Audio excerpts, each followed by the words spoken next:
Halo teman-teman, siapa sih yang di sini nggak bisa lepas dari handphonenya? Kayaknya hampir semua orang punya handphone yang selalu setia menemani kemanapun kita pergi. Dari mulai bangun tidur sampai tidur lagi, ponsel selalu ada di tangan kita. Tapi, pernah nggak sih kalian mikir gimana caranya ponsel kita bisa terkoneksi ke internet dengan cepat? Bisa nonton video, main game online tanpa lag, dan scroll sosial media. Nah, semua itu gak lepas dari perkembangan teknologi mobile yang sudah mengalami perubahan besar. Yuk kita bahas evolusi teknologi mobile dari masa ke masa. Generasi yang pertama atau yang disebut dengan 1G diluncurkan oleh Nippon Telegraph and Telephone di Tokyo pada tahun 1979. Kemudian, pada tahun 1983 disusul oleh Amerika Serikat dengan mengoperasikan 1G pertama dan menciptakan Dynatec Motorola yang menjadi ponsel seluler pertama yang digunakan secara luas di Amerika Serikat. Nah, secara teknis, teknologi 1G bekerja menggunakan transmisi analog. Sinyal suara dikonversi menjadi sinyal frekuensi radio dan ditransmisikan melalui menara seluler. Setiap wilayah geografis dibagi menjadi sel-sel kecil, dan setiap sel dilayani oleh satu menara seluler. Ketika pengguna berpindah dari satu sel ke sel lainnya, panggilan akan dialihkan secara otomatis ke menara seluler yang paling dekat. Teknologi 1G memiliki kecepatan maksimum sekitar 2,4 KB per second. Wah, kalau di zaman sekarang 2,4 KB per second itu pastinya lemot banget gak sih?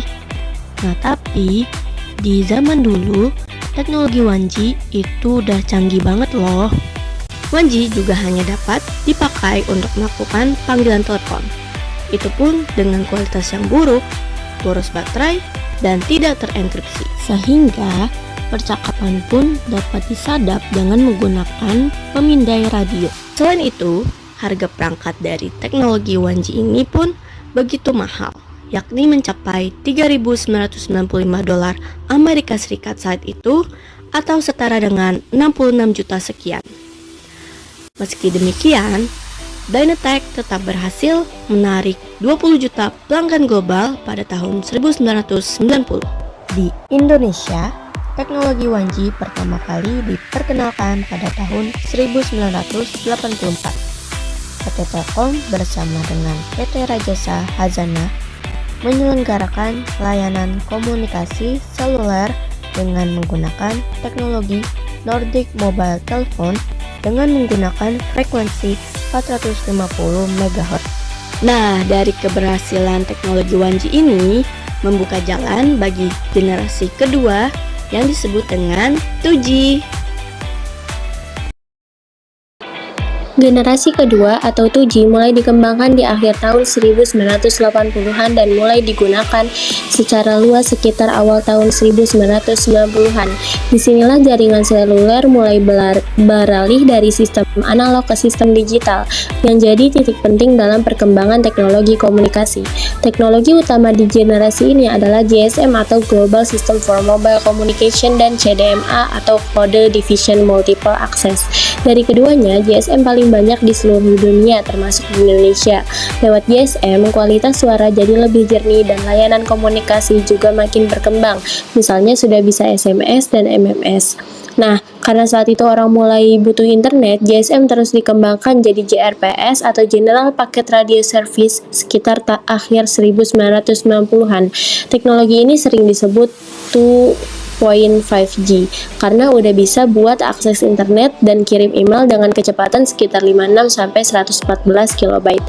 Setelah itu muncul lagi peningkatan yang disebut 8G atau Enchanted Data Rates for GSM Evolution atau 2.75G yang kecepatannya bisa sampai 384 KB. Dengan kecepatan segitu, pengguna bisa mulai bisa streaming musik, buka web, atau download file kecil. Secara singkat, perkembangan dari GSM ke GPRS lalu ke 8G di era 2G ini menunjukkan bagaimana teknologi seluler mulai beralih dari sekadar telepon dan SMS menjadi jaringan yang mulai mendukung layanan internet. Setelah era 2G, teknologi jaringan terus berkembang dan masuk ke generasi ketiga atau 3G yang mulai digunakan secara luas di awal tahun 2000-an. Tujuan utama pengembangan 3G ini adalah buat meningkatkan kecepatan internet dan mendukung layanan multimedia seperti video call dan streaming yang sebelumnya belum bisa di 2G. Teknologi utama di jaringan 3G adalah UMTS atau Universal Mobile Telecommunication System yang berbasis WCDMA atau Wideband Code Division Multiple Access. Ada juga versi lain yang dikenal dengan CDMA 2000. Kedua teknologi ini memungkinkan pengguna buat menikmati koneksi data yang jauh lebih cepat, sekitar 384 KB sampai 2 Mbps. Tergantung kondisi dan perangkatnya. Lewat 3G, pengguna sudah bisa browsing, kirim email, streaming video, dan melakukan video call dengan lebih lancar. Jadi bisa dibilang 3G ini adalah awal mula munculnya pengalaman smartphone seperti yang kita kenal. Kemudian 3G juga terus ditingkatkan lagi jadi 3.5G yang dengan HSDPA dan HSUPA yang kecepatannya bisa sampai 14 Mbps.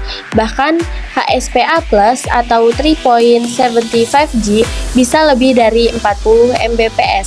Jadi generasi ini benar-benar membuka jalan buat munculnya teknologi 4G yang lebih fokus ke internet cepat dan layanan berbasis data. Jaringan seluler terus berevolusi dari 1G, 2G, hingga 3G. Namun, lompatan terbesar terjadi ketika 4G mulai diperkenalkan pada akhir tahun 2000-an. Teknologi ini pertama kali diluncurkan secara komersial di Swedia dan Norwegia pada tahun 2009 dengan standar utama bernama LTE atau Long Term Evolution. Sejak saat itu, LTE menjadi standar global untuk 4G, menggantikan 3G karena kecepatan datanya yang jauh lebih tinggi. Bagaimana sih 4G itu bekerja? Jadi, 4G bekerja menggunakan sistem jaringan All IP.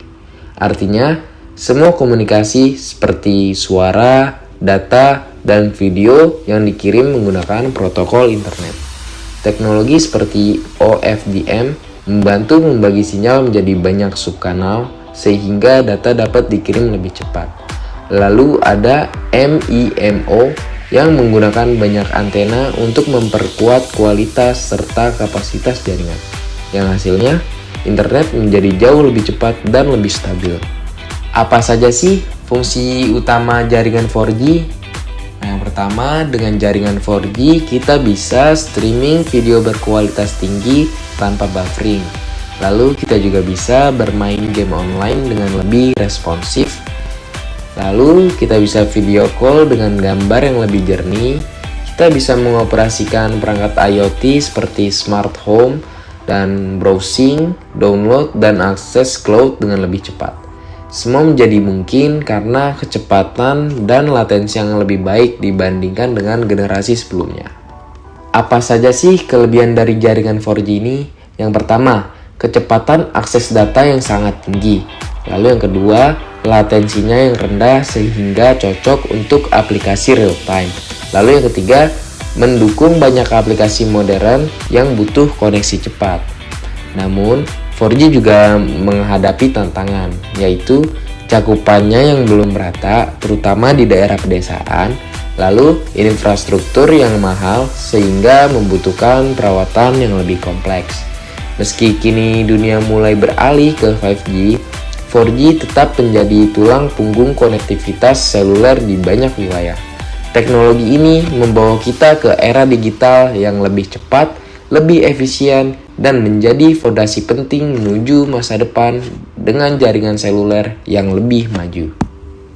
Teknologi seluler terus berkembang dan kini kita memasuki era 5G, generasi jaringan yang menawarkan internet super cepat dan latensi yang sangat rendah. Sejarah perkembangan 5G dimulai pada tahun 2010-an sebagai evolusi dari teknologi 4G. Pada tahun 2019, layanan 5G resmi diluncurkan secara komersial di negara-negara seperti Korea Selatan, Amerika Serikat, dan Cina. Sejak itu, adopsinya terus berkembang di seluruh dunia. Bagaimana 5G bekerja? 5G bekerja menggunakan spektrum frekuensi tinggi, termasuk mmWave, yang mampu mentransmisikan data dalam jumlah besar dengan kecepatan yang sangat tinggi. Didukung teknologi masif MIMO, jaringan dapat melayani lebih banyak perangkat secara bersamaan. Apa sih fungsi utama 5G ini? 5G membuka pintu bagi banyak teknologi di masa depan seperti Internet of Things seperti Smart City dan Smart Home, lalu kendaraan otonom yang terhubung ke sistem lalu lintas, VR dan AR untuk hiburan dan pendidikan, dan streaming 4K, serta gaming real-time yang jauh lebih responsif. Dengan kemampuan ini, 5G tidak hanya meningkatkan koneksi smartphone, namun juga mendorong transformasi di berbagai industri. Kelebihan dari 5G yaitu yang pertama, kecepatan internet ultra tinggi, yang kedua, latensinya yang sangat rendah, dan yang ketiga, kapasitas perangkat yang jauh lebih besar. Namun, 5G juga memiliki tantangan tersendiri. Yang pertama, infrastruktur mahal dan butuh banyak pemancar kecil. Yang kedua, jangkauan frekuensi yang tinggi mudah terhalang bangunan. Yang ketiga, keamanan data yang harus lebih diperhatikan. Nah, itu dia gambaran dari evolusi teknologi mobile dari masa ke masa. Sekian dari kami, terima kasih.